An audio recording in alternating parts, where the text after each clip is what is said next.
Bonjour Catherine, nous recevons cette semaine une femme de micro-organismes, de technologie et de mots, Julie Curtness, qui publie sous le nom de J.D. Curtness. Bonjour Mathieu. En effet, née à Chicoutimi d'une mère québécoise et d'un père Innu de Machteoyats, Julie Curtness s'installe à Montréal pour étudier les microbes, mais bifurque rapidement vers la littérature et l'informatique. Notre invitée a fait paraître à ce jour une dizaine de nouvelles et 3 romans. En 2017, Deux Vengeances, son premier roman, raconte l'histoire glaçante d'une jeune femme apparemment banale et s'attire immédiatement les éloges de la critique autant que du public. 2 ans plus tard, Aquarium témoigne d'une étonnante clairvoyance puisque l'autrice y décrit, bien avant l'émergence de la COVID-19, une épidémie mondiale sans précédent.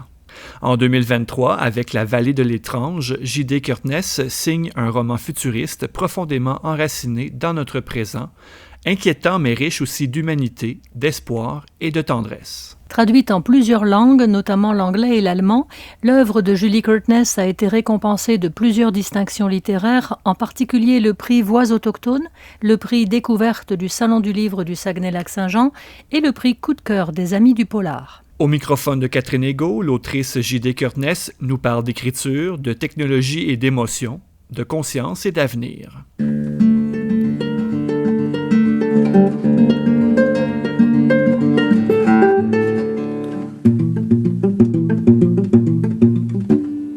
Julie Curtness, bonjour.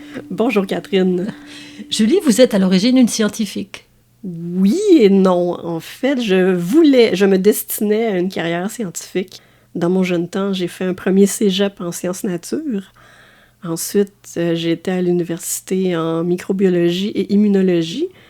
Mais après 1 an, j'ai décidé que j'allais en littérature. J'ai gardé mon intérêt, si on veut, puis ma fascination pour les sciences, mais j'ai pas fait une carrière scientifique. Sauf que, il y a quelques années, j'ai fait un 2e cégep en programmation, en fait, en informatique.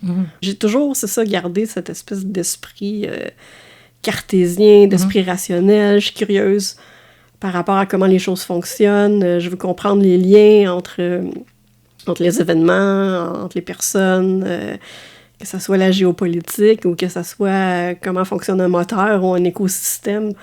Ça, c'est toujours demeuré assez allumé chez moi comme voyant, disons. Et comment vous êtes arrivée à l'écriture, alors?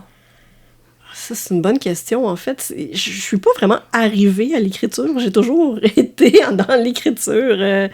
J'ai toujours aimé écrire. J'ai toujours aussi eu une certaine facilité pour écrire. Donc, souvent, à la blague, je dis que c'est un peu la paresse qui m'a amenée à l'écriture parce que, étant donné que j'avais déjà, disons, un certain talent, une certaine facilité, ben ça allait de soi que c'est ça que j'allais faire. Il y a eu beaucoup de détours pour arriver à l'écriture. En fait, il fallait que, un peu comme le référendum, il fallait que je réunisse les conditions gagnantes pour réussir à écrire. T'sais. Mais vous les avez trouvées. Je les ai trouvées, mais ça a été long. Hein? J'avais la trentaine bien entamée quand c'est arrivé. Ah oui? Oui, j'ai publié des œuvres de jeunesse, quelques nouvelles quand j'avais dans la vingtaine, mais après ça, il y a eu une sorte de pause presque une dizaine d'années où j'ai fait autre chose. J'ai travaillé, j'ai voyagé un peu, etc. Donc, ça a été long avant que je trouve un certain équilibre. Je peux pas, contrairement à d'autres, travailler, mener une carrière différente que celle de l'écriture. Donc, ça a été long avant que, disons que je trouve un emploi qui me permettait d'écrire aussi, parce que, bon, je travaillais à temps partiel, donc il me restait du temps et tout. Puis éventuellement, petit à petit, ben là, j'ai commencé à vivre de l'écriture. Donc, enfin, maintenant, je fais que ça. Mais ça a été long. Maintenant, je suis dans la quarantaine, donc ça a été long avant que je puisse vivre de l'écriture, que j'arrive à l'écriture à 100%, si on veut. Votre première parution, c'est Deux Vengeances, en 2017. Oui. Alors, ça met en scène une petite fille qu'on voit grandir, qu'on pourrait rencontrer. Elle vit à notre époque, elle ne vit pas dans un futur lointain. À ceci près que c'est une meurtrière complètement par accident la première fois. Puis après, elle devient redresseuse de tort. Ses châtiments grandissent en barbarie, si je peux dire. Oui. Ça finit par un massacre. Qu'est-ce que vous vouliez explorer en mettant en scène un personnage a priori aussi peu sympathique? C'était vraiment une expérience de pensée, en fait. Je me suis dit, qu'est-ce qui fait que les gens passent du fantasme de violence ou de la pensée intrusive à l'acte? On a tous des pensées intrusives. Quelqu'un nous fait quelque chose qu'on n'aime pas, puis on a une pensée violente. Mais évidemment, c'est très, très, très rare qu'on va utiliser la violence comme résolution de problème, disons. Donc, je voulais vraiment explorer qu'est-ce qui fait que quelqu'un, justement, passe de l'autre côté du miroir. Qu'est-ce qui fait que on passe, justement, du fantasme à l'acte. Et en réfléchissant à la question, je me suis rendu compte que pour faire ça, commettre des crimes et pas se faire prendre, ça demande énormément de ressources. Ça demande beaucoup de planification, du temps et même une certaine forme physique aussi. Donc, je me suis dit, bon, ben pour mettre autant de ressources sur ces crimes-là, il fallait aussi que je me dise que cette personne-là allait avoir une bonne raison. Il fallait vraiment que je plonge dans la tête de cette personne-là pour savoir qu'est-ce qui fait qu'elle est motivée à investir autant d'elle-même dans le crime. Donc, de là est venue son espèce de pensée un peu revendicatrice, un peu violente, un peu idéologique. Donc, c'est vraiment une expérience de pensée. Donc, ça vient de là, l'idée de ce personnage-là. Et ça devient presque un art. Oui, c'est ça. Ben, oui, ça devient un art, en effet, parce qu'elle y consacre beaucoup d'énergie. Donc, elle devient avec de plus en plus d'expérience, de plus en plus d'astuces. Donc, ouais, c'est une forme d'art. Ça fait bizarre de dire ça parce que c'est un crime. Mais le défi aussi, c'était de rendre le personnage sympathique. Oui. Je voulais vraiment que les gens aient cette espèce d'ambiguïté où ils sont horrifiés par les gestes qu'elle commet. Mais parallèlement à ça, ils prennent pour elle, en quelque sorte, sont de son côté, là, sont de son bord. Donc, ils ont une sorte de plaisir par procuration à la voir se venger, puis à voir aussi qu'elle s'en tire, qu'elle se fait pas prendre. Je me suis servi de l'humour, en fait, pour la rendre sympathique. On pardonne beaucoup de choses quand c'est drôle, en fait. Quand les gens qui nous font rire, on leur pardonne beaucoup de choses. Ouais. Votre personnage, elle est traductrice. Vous êtes traduite dans plusieurs langues. Oui, je suis traduite, depuis le début, en fait, ouais. J'avais pas cette mise en abîme de ma propre œuvre traduite quand j'ai écrit ça. Là, c'était votre premier roman? Oui, non, c'est ça, c'était mon premier roman. J'avais aucune idée si ça passait totalement inaperçu ou si ça allait être traduit et devenir un best-seller. Là, donc, on sait jamais. Je voulais parler de la traduction parce que je trouvais ça intéressant. Puis je trouvais que c'était un métier qui se faisait bien... c'est un bon métier pour une tueuse en série parce que ça se fait à distance, puis t'as ton propre horaire, puis t'as pas besoin d'être au bureau. On apprend à être invisible aussi parce qu'elle est invisible, elle arrive à se rendre invisible. Exactement, donc c'est ça, donc c'est un métier de l'ombre, voilà. Ouais. Donc, De Vengeance en 2017, c'était votre premier roman. Après, il y a eu Aquarium en 2019. Oui. Donc, le livre est sorti quelques mois avant la pandémie de Covid. Ouais. Est-ce que vous avez le don de préscience, Julie Curtness? Parce que ça parle de ça, d'une épidémie. Ben, je vous expliquais plutôt que moi, j'ai étudié en microbiologie, immunologie pendant 1 an. Puis n'importe qui s'intéresse un peu aux épidémies ou aux microbes, c'est que c'est cyclique, tout ça. Donc, moi, j'avais besoin, pour mon récit dans Aquarium, j'avais besoin d'une sorte de catastrophe plausible. Et la catastrophe la plus plausible, pour moi, c'était qu'il y aurait une épidémie ou une pandémie. Puis malheureusement, c'est arrivé quelques mois après la sortie d'Aquarium. Donc, c'est pas une question de préscience, c'est juste une question de statistiques même. J'aurais aimé qu'il y ait plus d'écart entre les deux, parce que je pense que ça nuit au livre. Ah oui? Ouais, beaucoup de critiques ont relevé justement que mon livre avait un certain... ça parlait de pandémie. Même si c'est pas au cœur de l'histoire, quand même, c'est un peu en trame de fond. Donc, les gens... en pandémie, ils n'avaient pas envie de lire un roman qui parle de pandémie. Non. Je peux comprendre. Cela dit, la COVID-19, c'est beaucoup... ça a été grave, mais c'est beaucoup moins grave que si on avait une épidémie d'Ebola. Il y avait beaucoup de virus qui sont mortels et très contagieux, etc. Bon, je veux pas commencer à faire peur à nos auditeurs, là, mais on a été quand même chanceux. On a une belle pratique générale, je trouve, parce que malheureusement, il va en avoir d'autres, des épidémies, puis ça va peut-être être bientôt, parce qu'on est de plus en plus nombreux. c'est comme on dit, c'est comme si on faisait lever les virus, un peu comme les canards là, à la chasse. Là. Donc, on va dans des endroits où on n'est pas censé aller. Donc, on dérange beaucoup de monde. Hein. Par monde, je veux dire les animaux, les insectes, les virus. Donc, à force de faire des sparages, ça va nous retomber dessus. Voilà. Votre personnage, c'est une biologiste qui part dans l'Arctique, en fait. Oui. Et c'est pour ça qu'elle échappe à la pandémie. La pandémie fait des ravages sur toute la planète, mais eux sont un petit peu à l'abri de ça. Une autre particularité de ce personnage-là, de biologiste, elle a des ancêtres autochtones. Oui. Et vous aussi, votre père est un Innu de Mashtayash. Oui. Et votre mère est autochtone. Oui. Dans Deux vengeances, la seule allusion à l'autochtonie qu'il y a, c'est l'exergue du dicton populaire qui dit « La vengeance est douce au cœur de l'Indien ». Bon, il fallait être autochtone pour écrire ça. Je pense que ça n'aurait pas été très, très bien reçu de la part d'un autre écrivain. Non, ça aurait été vu par une sorte d'appropriation culturelle. Je ne sais pas. Une méchanceté gratuite. Oui, c'est ça. Quel rapport vous avez à votre ascendance autochtone? Ah, mon Dieu, c'est une bonne question. Quel rapport? En fait, je m'étais pas vraiment questionnée là-dessus avant de publier. Hein. C'est plus les médias qui m'arrivaient avec cette question-là, dans le sens où, tu sais, moi, je suis autochtone, je suis québécoise. J'utilise souvent la métaphore du smoothie identitaire, dans le sens où, tu sais, tout est mélangé et c'est très difficile de dire, bon, quel aspect de ma personnalité ou de mes intérêts sont allochtones et lesquels sont autochtones. C'est beaucoup... c'est très mélangé, tout ça. Évidemment, il y a une fierté qui vient avec ça, une fierté retrouvée, parce que, bon, c'est devenu, surtout dans les dernières années, de plus en plus, je dirais, à la mode d'être autochtone, au point où des gens qui ne le sont pas se prétendent autochtones. Donc, c'est assez hallucinant de voir ça, alors que moi quand j'ai grandi, c'était la crise d'Oka, là, quand j'étais enfant et tout, donc c'était ça l'univers, c'était très... Il y avait beaucoup de mépris par rapport aux questions autochtones. Comment dire, le paradigme a changé, mais de manière plus personnelle, dans ma famille à moi, du côté paternel, ça a toujours été des gens très impliqués dans la communauté, des gens qui ont fait beaucoup de politique. Mon père, il était négociateur en chef du Conseil Atikamekw-Montagnais dans les années 90. J'ai un oncle qui a été chef de Masteyach.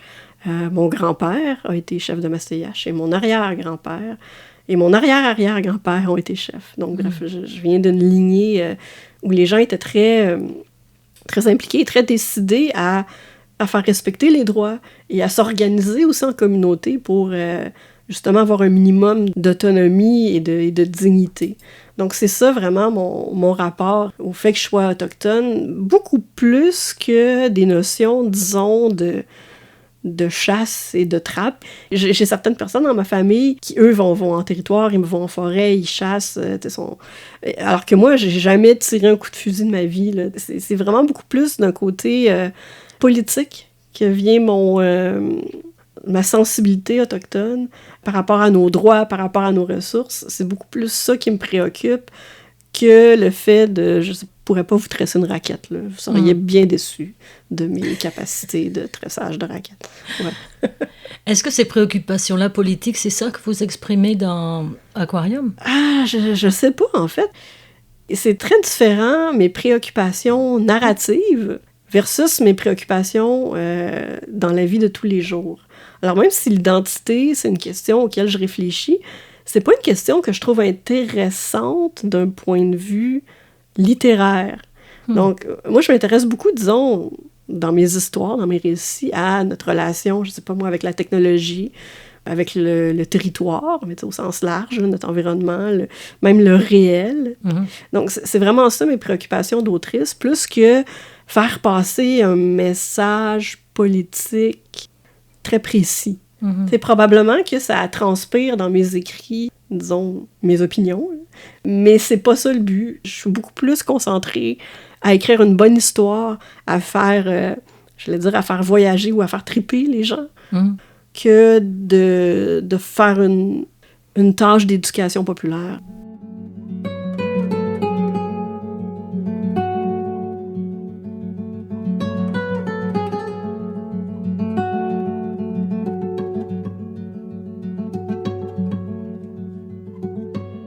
Mais oui, vos opinions transpirent un petit peu dans les livres.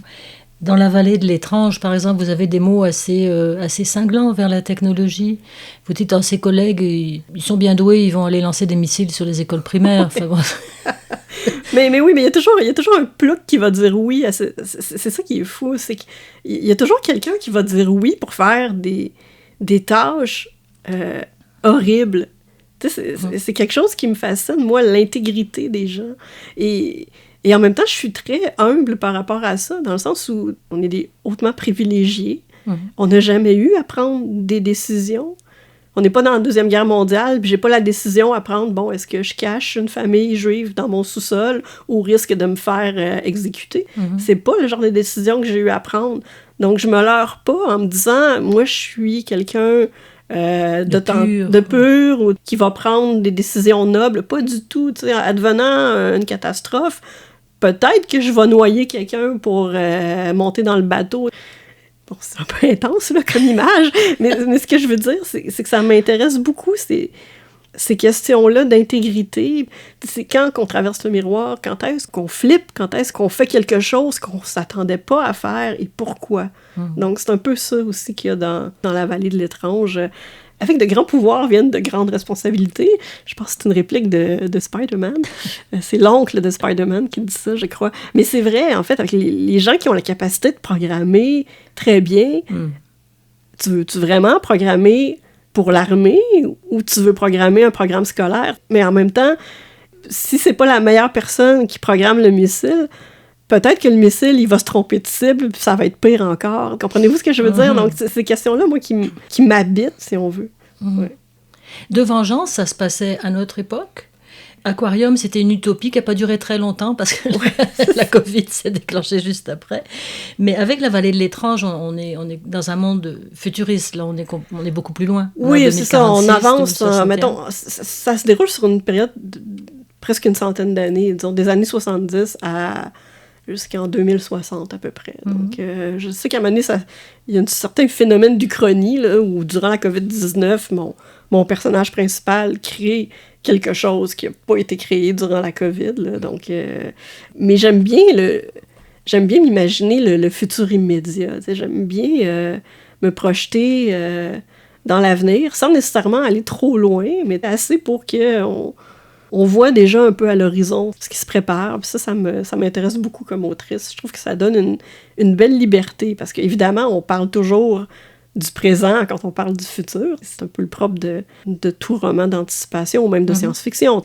C'est juste un outil pour parler de maintenant. On va amplifier certaines choses qu'on voit venir aujourd'hui, puis moi, je trouve que c'est riche comme outil, comme brique pour construire mes histoires. Mais c'est un futur qui n'est pas à notre porte quand même. En tout cas, on l'espère, parce qu'en fait, on a réussi à fabriquer des petits humanoïdes, des compagnons. C'est drôle qu'on me parle beaucoup de dystopie avec La vallée de l'étrange. Puis moi, j'étais pas du tout dans cet état d'esprit-là. Quand je l'ai écrit, j'ai pas l'impression que ça va si mal que ça dans le monde que je décris. Ça va mal pour mon personnage, pour Sim, là, pour un des petits robots, si on veut. Mais en soi, ça va pas si mal. T'sais, les gens sont comme aujourd'hui. Il y a des gens qui sont pour, puis il y a des gens qui sont contre, puis il y a un débat, puis évidemment, il y a des gens extrêmes qui recourent à la violence parce qu'ils sont certains qui ont raison, puis qu'ils veulent que la violence soit la solution. Mais aujourd'hui, c'est la même chose pour plein de questions de société. Que ça soit ce qu'on pense des robots ou d'autres questions, je sais pas moi, comme la cérémonie d'ouverture des Jeux olympiques. Là, il y a toutes sortes de choses qui monopolisent les débats publics. Des questions de grande importance aux questions futiles. Puis ça changera pas, selon moi. Mais quand même, vos personnages humains sont seuls. Ah oui, mais on est tous seuls, Catherine. Mais on aimerait avoir l'illusion que non, quand même. Mais on est tous seuls, selon moi. Oui, on a certains moments de communion, mais je pense que la condition humaine est une condition fondamentalement de solitude. Mais c'est paradoxal, parce que, bon, on a besoin d'être en groupe, on a besoin d'être en communauté, on est des animaux sociaux, mais à la fin de la journée, on est seul avec nos pensées, on est seul avec nos fantasmes, c'est très, très, très rare qu'on va trouver quelqu'un qui va partager les mêmes valeurs ou les mêmes ambitions que nous. sais, la probabilité déjà de trouver cette personne-là est très mince, puis ensuite que cette personne-là soit la même pour toutes les autres facettes de la vie aussi est mince. T'sais. Je pense que les gens font beaucoup de compromis pour être acceptés dans un groupe.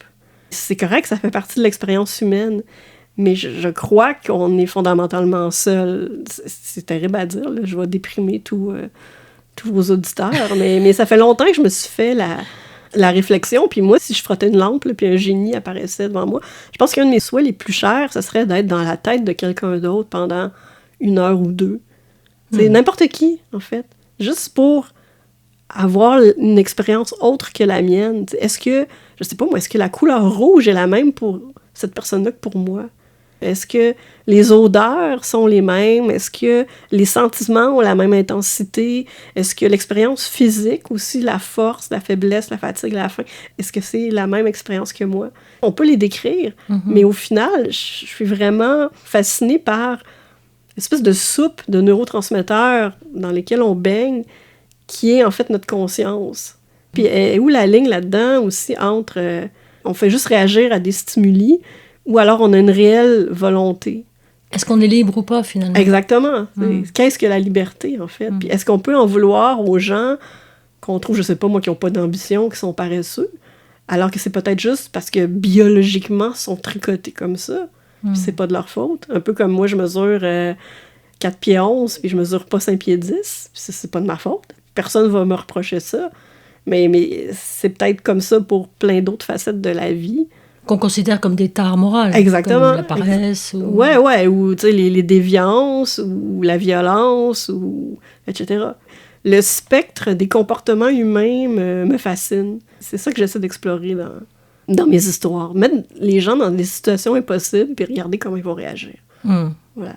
Vous disiez tout à l'heure à propos de la vallée de l'étrange que vous trouvez que ça va pas si mal pour les humains dans votre livre. Tout le monde n'est pas d'accord avec vous, mais vous avez l'air de considérer que ça va pas si mal. Vous vous intéressez beaucoup à la science. Est-ce que vous êtes optimiste pour l'humanité? J'allais dire non.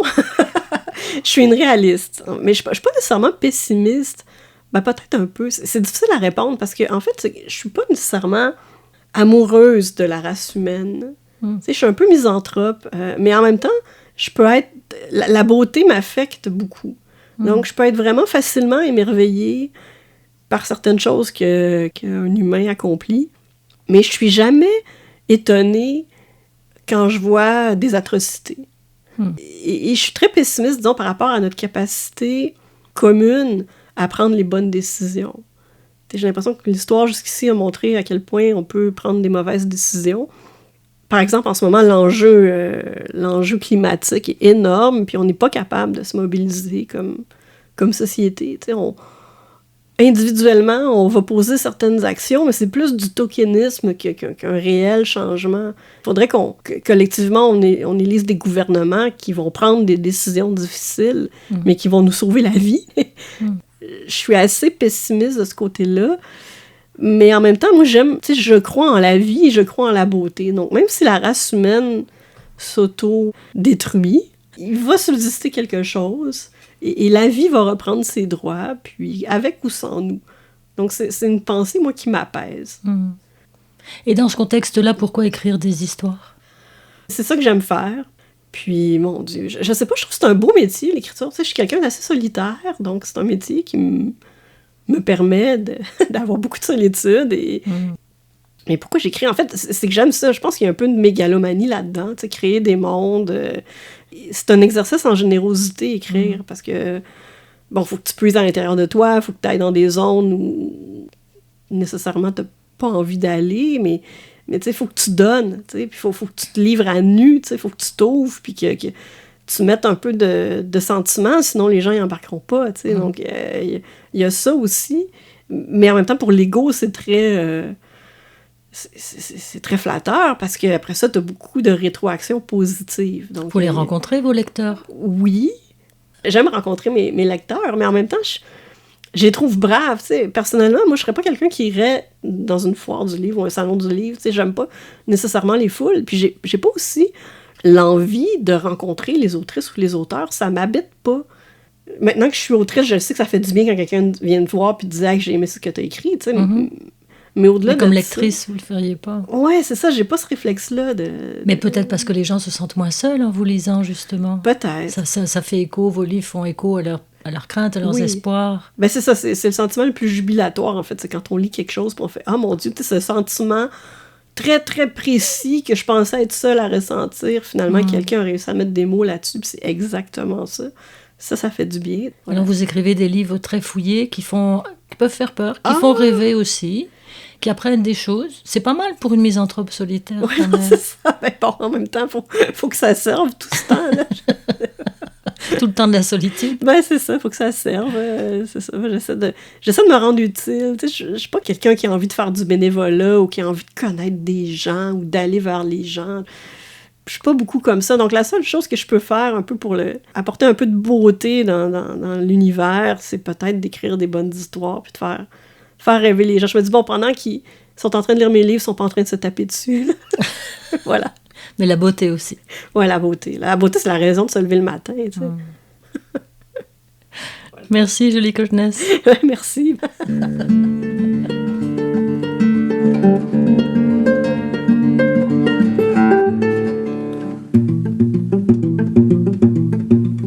Un immense merci à Julie Curtness de nous avoir ouvert avec autant de générosité les portes de son univers singulier. L'émission Confluent est portée par Mission Chez Nous, organisme de solidarité chrétienne avec les premiers peuples. Pour en savoir plus, visitez sans tarder notre site web www.missioncheznous.com. À la semaine prochaine, Catherine. À la semaine prochaine, Mathieu.